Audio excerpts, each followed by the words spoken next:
ঈমান এবং তাকওয়া।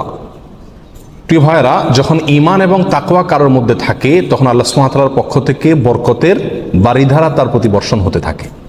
আল্লাহ সুবহানাহু ওয়া তাআলা কোরআন কারীমে বলেছেন, ওয়ালাউ আন্না আহলাল কুরা আমানু ওয়াত্তাকাউ লাফাতাহনা আলাইহিম বারাকাতিম মিনাস সামাই ওয়াল আরদ।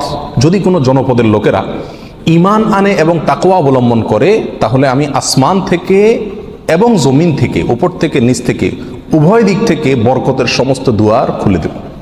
এই জন্য কেউ যদি ঈমান আনে আর তাকওয়া অবলম্বন করে, এই দুটি জিনিস যদি কারোর ভিতরে থাকে তাহলে আল্লাহ সুবহানাহু ওয়া তাআলার ওয়াদা হলো আসমান এবং জমিন থেকে বরকতের সমস্ত দুয়ারগুলো তার জন্য কি করে দেওয়া হবে? খুলে দেওয়া হবে। বরকতের দ্বিতীয় নম্বর চাবি হলো যে কোনো কাজের শুরুতে বিসমিল্লাহ বলা।